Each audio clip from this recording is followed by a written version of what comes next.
It is one of the most compelling head coaching job searches that local sports fans have seen in a long time. And as the Giants try to fill this big vacancy, the candidate at the top of their wish list, you can say, was in the building today. Otis Livingston joins us with all the details. What kind of dirt do you have on this meeting? It feels like it is down to a three-horse race, and the Giants got the first crack at the highly thought of and highly sought-after head coach John Harbaugh.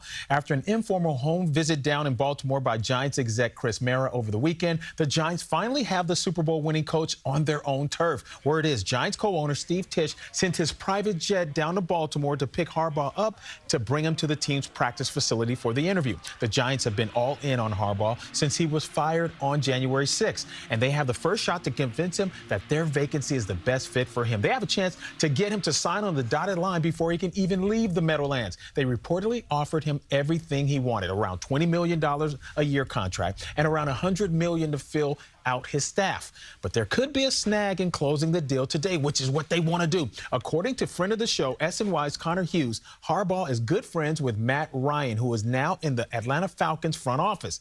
Out of respect to that friendship, he may want to give Ryan a shot to give his pitch in person before making an actual decision.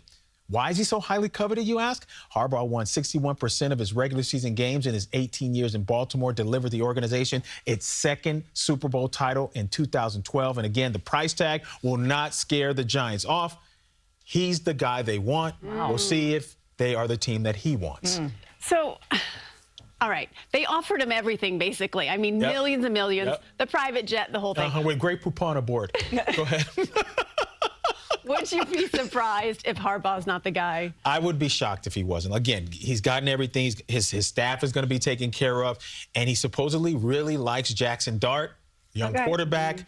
That's how you start a team. You know, they have a defense that kind of underperformed this year, but they have the pieces here. I think the Giants, as one of the flagship organizations in the NFL, that would be a perfect fit. So we'll see if he does indeed take that trip down there, Giant fans. If he takes a trip down to Atlantic, don't think that the Giants are out. That could just be courtesy for the friendship. It'd be a good get for the Giants. It would be huge. And I would argue that we have better bagels and better pizza than Atlanta. So. But he's on the New Jersey side. Oh, we have good bagels in Jersey. Are you kidding me? I mean, the argument is New York pizza. But yes, Jersey has great pizza. This is a Jersey girl. Not that far. My bad. It's not that far. Thank you. It's in the water. We all share the same water. Exactly. That's it. It's the water. Thank you, Otis.